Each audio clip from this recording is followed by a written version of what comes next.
Hey, what's up, everybody? Welcome back. I wanted to talk with you about something that's sort of a little bit of a pet peeve of mine that I know some of you are going to be upset with me for talking about. So I enjoy baseball statistics just as anybody else, and I like reading conversations about it and sort of looking into it and things like that. There are some problems, though, with dealing with baseball statistics. Now, this isn't going to be a video about the intricacies of statistics. I would make it one if I could, but as you'll see, there are some dead ends that you run into sort of naturally. So just like everybody else, I like to use baseball reference, and I love reading discussions about things involving baseball reference. And so when you look on baseball reference here, you get a lot of interesting things when you look at just random teams. You look at where fielding is calculated and so on and so forth. One thing that I want to talk about, though, is the way that certain parts of wins above replacement are calculated. And I do have a question for those of you who know a lot of things about how wins above replacement actually works. We go down over here to the wins above replacement explainer, and we go over to position players. We're going to go down and we're going to look for fielding runs, right? And this is where stuff is really, really confusing because we're using Sean Smith's total zone rating. Where is the information about total zone rating, baseball reference? I really would like to know because I want to know exactly how this is calculated, right? And when we look through this, what we see are certain positional adjustments that are made via defensive position. We can see calculations of runs to wins. But what we're not seeing is exactly how the defensive statistics are calculated. This is a major problem. It will tell you, you can see a full rundown of this system, defensive runs saved, in the Fielding Bible, Volume 3. We can go take a look at that, right? I do have a copy of an electronic one that I got through mysterious means. So you pay $25 and you can go figure that one out. Now, if you're really, really interested in figuring out some of this other stuff like total zone rating, we can go, I don't know if we can actually search for that, actually. Let's take a quick look here through About Baseball Reference. Oh, here we go. Fielding total zone explanation. This is what I'm looking for. So this is the other page that we can find, right, that's on here, which will tell you a little bit about how Sean Smith came up with his calculations. I've read through this before. I look at this, and some of this is interesting, but there's not really much information in how things are calculated, right?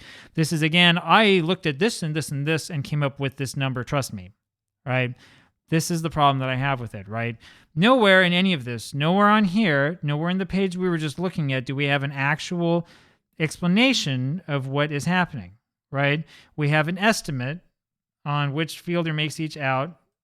Without information on the hits, we have to make this estimate for most games and so on and so forth, right? But there's no other information, right? I want to see the numbers. I want to see how you calculated this. And there's a reason why, right? So we're over here. This is baseballprojection.com. I'll show you what the site looks like.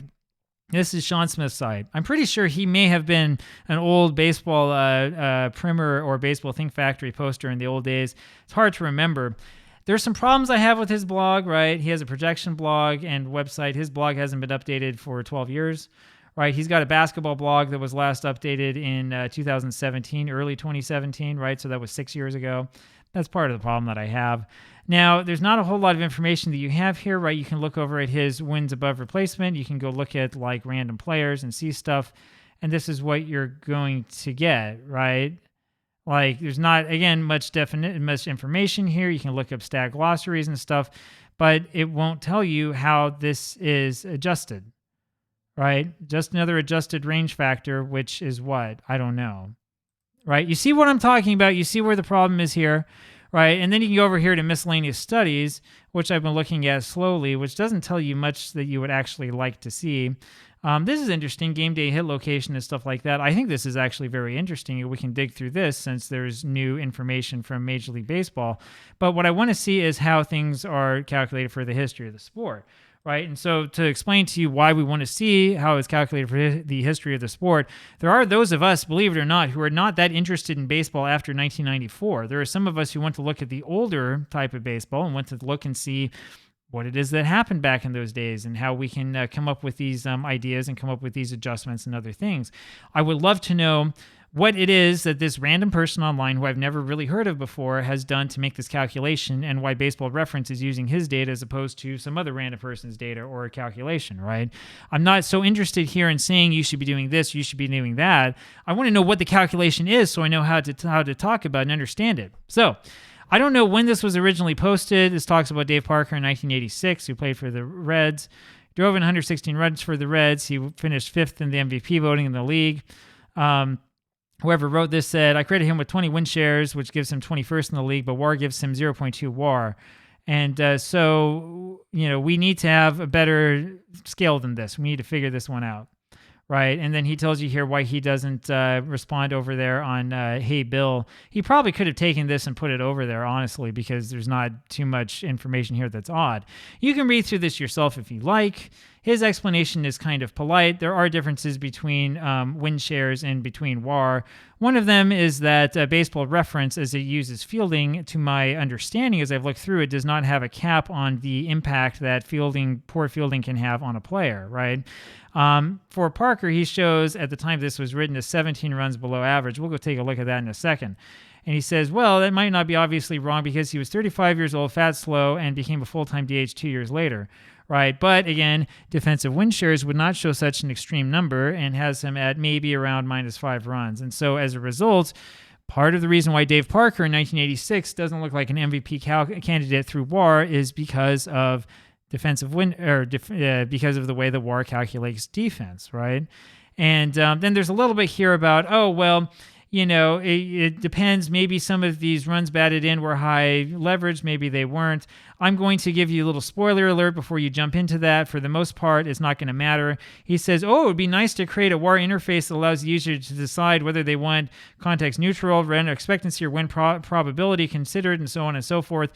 Trust me, you don't. If you look into WPA and you look closely, you'll see even more ridiculous things happening here. You don't want to go down that route because you'll see that, what they call clutch hitting, honestly, is really, really hard to define. And we've had this problem with these stats for well over 50 years now. So you're not going to suddenly find like the answer using something like that. The real question I have for Sean Smith is, where is the explanation for how this fielding WAR is calculated? Where are you getting these totals from? And I'll show you why. Let's go take a look over at Dave Parker's statistics. This is his fielding statistics. Not the easiest thing to find on Baseball Reference, and I wonder why, right? This stuff tends to be hidden behind all sorts of places, right? So I don't know where exactly it comes from, right? We credit Parker in 1986 with 9 errors, and he had 10 errors in 1985.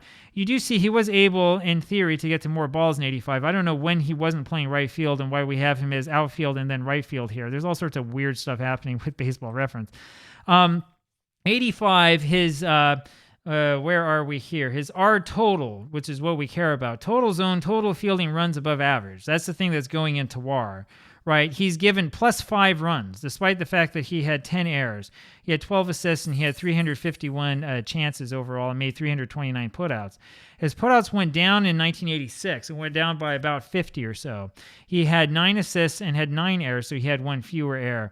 His fielding percentage, which is what we used to use, went down slightly. But the runs, the thing that Sean Smith has calculated, went down to -17, just as he stated, right? Now, you want to know something else that's really funny? In 87, when he was theoretically fatter and slower, he had an extra error. The total number of putouts were the same. Total number of chances were about the same. And yet his runs allowed as a fielder, whatever you want to call this, is a -10. Right? So go explain that. How do you explain this? What happened? What goes into this? How do we figure this out? Well, I don't know. Can you find where the explanation is on Baseball Reference? I would be very, very happy if you could point me in the right direction. Let me know in the comments, because I actually want to know this. I know that he became a DH for Oakland the next year. I'm not going to come out and say Dave Parker should have been the MVP in 1986. I think that's a ridiculous argument, right? But I really, really would like to know how it is that we're getting him from +5 to -17 to -10 using the same rating for a player that looks like he's doing about the same thing every single year. Now, we could look closer into this. We could look and see, well, what percentage of these chances are going to him in right field as opposed to the center fielder or the left fielder, right? That might give us a better idea of what Parker's actual speed was. I mean, that's fine. Maybe that's right. Maybe that's wrong. I don't really care. What I want to see is this part of the discussion. We want to have the discussion to be able to talk about this and say, maybe there's an error here, there's an error there. It drives me nuts. It absolutely drives me nuts when we have statistics like this that matter. I mean, because everybody who discusses this, most people these days will just take WAR and say, this is what the WAR says here, this is what it says there, and they throw it at each other, right? Wins above replacement appears to be the single stat everybody uses. It would be nice for those of us who want to look at it to be able to actually dig into it and say, well, maybe there's an error here, or maybe something is calculated incorrectly, or maybe it doesn't make sense that, this total goes from 5 to -17 to -10, right? And I mean, what is the difference between the total fielding runs above average and the total fielding runs above average per 1,200 innings? Why do we have this? What is this looking at? Why are these numbers so different, right? Are we trying to adjust for the fact that he was injured for part of the time of this season, or because 1981 was a strike season, or whatever was happening? I don't know. There's no explanation. The real funny thing, the great joke, is that when I try to click on the glossary section, I can't. Look at this. Look, it keeps going away. See? Even when I get over to it, I can't click on it because it goes away so quickly, right? There's a problem, right? There is a major, major problem over here. Now, that glossary section will take us back to here where there's no explanation. And then we can go over to his website where, as we saw before, there is no explanation, right?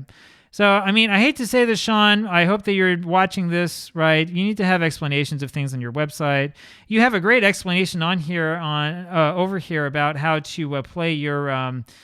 Here it is, how to play your super simple baseball game, which, as we've seen before, is just another variant of the old dice baseball game that we've already looked at, right? It's pretty cool, which is why I say I hope that you come and watch some of these videos so we can talk about this stuff together. One more thing I'll point out to you, right? I'm not on the Fangraphs forums. I'm not part of this community. I don't really spend that much time reading it. I was looking over at Fangraphs to find what they would say about Dave Parker in 1985, or 1986 rather, because I'm interested to know what they would say. I actually couldn't find this from the main site. I had to do a Google search to find it. Found it finally. And look at this. They don't have any of the advanced fielding statistics for him. I can't find anything, right? So I don't know. All I know is that they have total zone here, which gives him -17. Well, that total zone comes straight over from this guy. From Sean Smith, who's not going to tell us how he calculated it. So, I mean, seriously, I know that there are people watching this who are great fans of the world of advanced metrics, right? We talked about this over in our discussion of outs. How in the world am I supposed to deal with this? How am I supposed to look at this and understand it and dig into it if I don't even see what calculations are being used, right? When I was in math class, when I was in high school and I was in college and I had a test, I had to show my work. Why is it that none of you guys can show your work? Why is it that you just show me the answer and say this is the answer and just deal with it, right? The crazy thing is that when I go to Baseball Reference and I look up how normalization is calculated, which is complex, I get an explanation that shows me every step, right? If I go over to the website and I look at how park factors or park adjustments, whatever they call it, are calculated, I get a formula. I might agree with it, I might not agree with it, but at least I can dig into the formula and say, okay, I see what you're doing here, I don't see what you're doing there, maybe I can look a little bit deeper. If there's some sort of mathematical knowledge I'm lacking, I can go understand it, I can acquire it because I can see where it is. It's awful to have a stat like WAR that actually means something that people use that is based on trust me, bro. And that's what's going on. This is trust me, bro science. Thanks a lot. Love to see what the feedback is on this one. Boy, I'm really in for it this time. Talk to you later. Bye.